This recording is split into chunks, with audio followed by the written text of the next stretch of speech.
We begin our service by lighting our chalice. Kathy will come forward and do that for us. We light our chalice as a symbol of the light within us and the life that flows through the world around us. It is our beacon as we search for truth. It is the warmth in our hearts for love, and it is the energy that propels us to action. May we be kindled by our time together. Our opening words today come to us through Andrew Pakala. Come into this circle of community.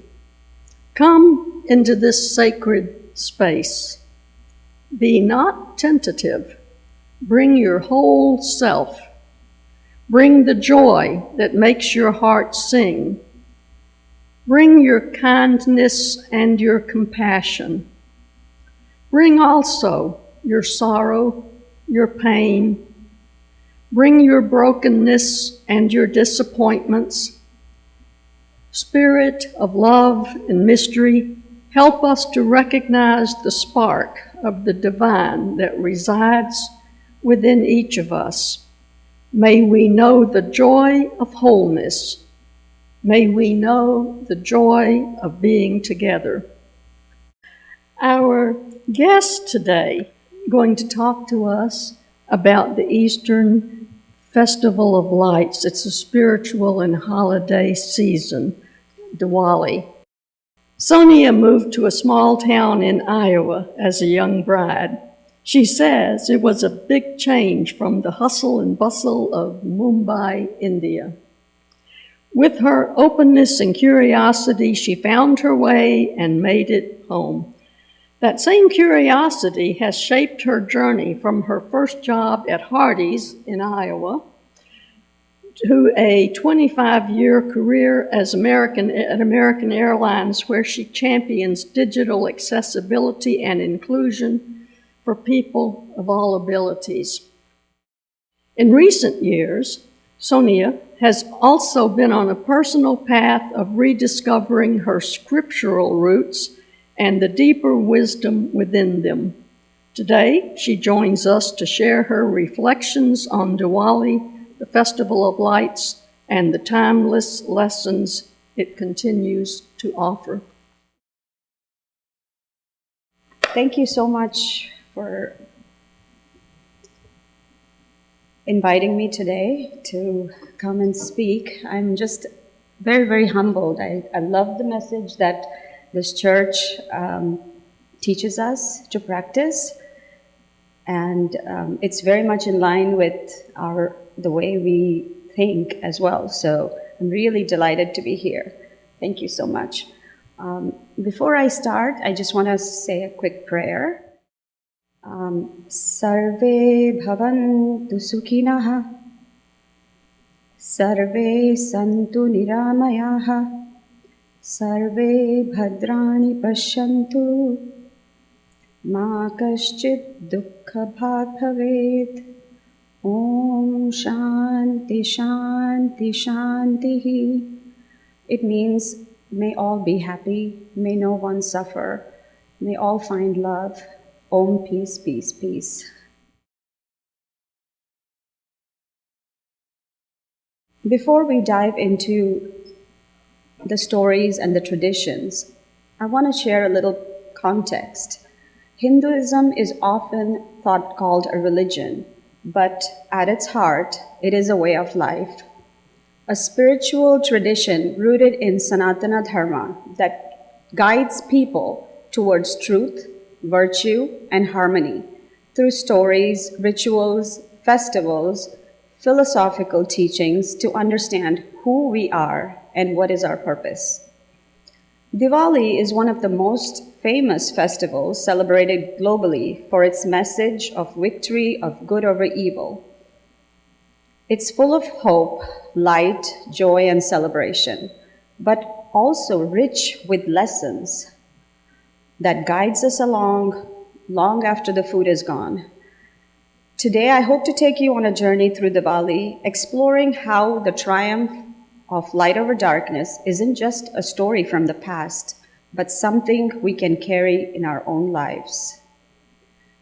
The interpretations of these stories and the ways Diwali is celebrated across various communities may differ, and that's a beautiful thing. It speaks volumes about the diversity and richness of India and reminds us that these festivals are alive, adaptable, and meaningful to each in their own way, just like you did today. Growing up in Mumbai, a little bit about my childhood memory of Diwali. Growing up in Mumbai, our home would come alive days before Diwali with shopping and house cleaning. We decorated with colorful star-shaped lanterns hanging from the balcony alongside strings of lights. These decorations welcomed Goddess Lakshmi, the goddess of wealth and prosperity, and symbolized hope, joy, and triumph, and victory of light over darkness. The aroma of sweets and savories, treats, filled the air as my mom lovingly prepared these snacks to share with our neighbors. Diwali was never just about our family. It was about community. We exchanged plates brimming with homemade delights, sampling flavors from every house in the neighborhood. We visited our extended families and elders to take their blessings, creating bonds that are deep and memories that stand the test of time. Some rituals from our childhood memories. Diwali is a 5-day festival. On the second day of Diwali, called Narak Chaturdashi, which is happening tomorrow, we wake up before sunrise for an oil bath. This wasn't just any bath, it symbolized purification, a way to cleanse the body and the mind before the main celebrations. My mom would prepare a paste of gram flour, sandalwood, turmeric to scrub off the oil and leaving our skin glowing. After the bath, we gathered together for puja, offered the sweets to our deities, and yes, we could hardly wait to dig into them. As night fell, every night for the rest of the few days, the real magic began. Fireworks, the skies lit up, sparklers, colorful fountains, and spinning wheels. We'd cheer and laugh as rockets zigzagged unpredictably bursting into the skies. As children, we didn't fully grasp the spiritual significance, but we felt joy, togetherness, and magic. Now, the deeper meaning of Diwali. Diwali, as I mentioned, is traditionally celebrated 4 to 5 days, with dates that vary every year based on the lunar calendar. Each day has its own stories and lessons. To truly appreciate these stories, it helps to remember that time is eternal, stretching endlessly from the past and to the future and the present as we are now. The struggles between light and darkness, virtue and vice, are not just events from long time ago. They're timeless lessons that we bring into our lives even today. The stories of Diwali, of Rama, Ravana, Valmiki reminds us that light, wisdom, and virtue can triumph over darkness in any age, including our own. Dhanteras, which happened yesterday, a day dedicated to Dhanvantari, the goddess of Ayurveda. How many of you have heard about Ayurveda? Yes, you have. And Dhanvantari is a divine physician who emerged from the churning of the oceans. Sage Durvasa had gifted a garland to Indra. Indra is the king of gods, but Indra was arrogant and he was cursed along with the gods, and they lost their strength. To restore the balance, the gods guided by Lord Vishnu, were asked to churn the ocean of milk with the demons because they did not have enough strength themselves. So they invited the demons to churn the ocean of milk and obtain the nectar of immortality. From this churning emerged Lord Dhanvantari, Goddess Lakshmi, and many, many other treasures.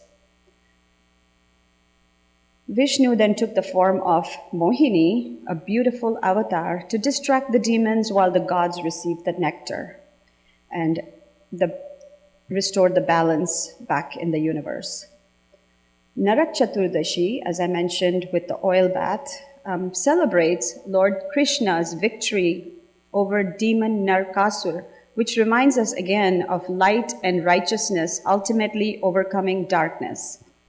The main Diwali falls on a new moon day, the darkest night of the month. Lakshmi Puja is observed on this day. Lakshmi is the goddess of wealth and prosperity. It also marks a start of the financial year in some communities, symbolizing a fresh start. This day marks the return of Lord Rama to Ayodhya after defeating Ravana, symbolizing the triumph of good over evil and with blessings of prosperity. Ravana, the demon king, has symbolic 10 heads, each representing a negative quality: desire, anger, delusion, pride, ego, attachment, greed, jealousy, cruelty, and selfishness. This story reminds us that unchecked negative traits always lead to downfall, and that wisdom, virtue, and righteousness always triumph over darkness. Next day is Govardhan Puja, which honors Lord Krishna lifting the Govardhan mountain with his pinky to protect villagers from Indra's wrath, teaching us humility, protection, and the divine strength. And the last day is Bhau Beej, which celebrates the bond between siblings, where sisters apply tilak and pray for their brother's well-being, and a celebration of love and family unity. So as you can see, these 5 days of Diwali are just so diverse, and all these stories invite us to pause, reflect, and connect, not just with our family, but something greater than ourselves. Diwali is about igniting that divine light within, dispelling ignorance, embracing clarity, peace, and purpose. Diwali is short for Deepavali, which means a row of lights, where D stands for divinity. Diwali invites us to pause and connect with something greater than ourselves. Growing up, hearing stories of Lord Rama, where many are struck by his unwavering sense of duty and compassion, his journey reminds us that divinity isn't distance. It's in our choices, our values, and how we treat each other. Diwali is a time to reflect on that inner connection and let it guide us towards righteousness. I stands for illumination. Light is the most iconic symbol of Diwali. Darkness is the absence of light. In the dark, even a rope may look like a snake, and we can choose to be scared, but when we shine the light on it, we can identify that it's a rope.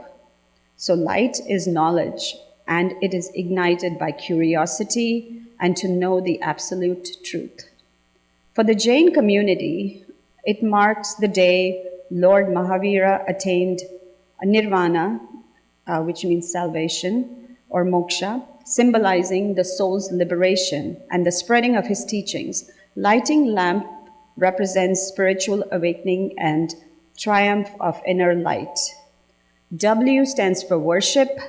The Sikh community celebrates Diwali as Bandi Chor Divas on Diwali, commemorating Guru Har Gobind Singh Ji's release from prison alongside 52 kings.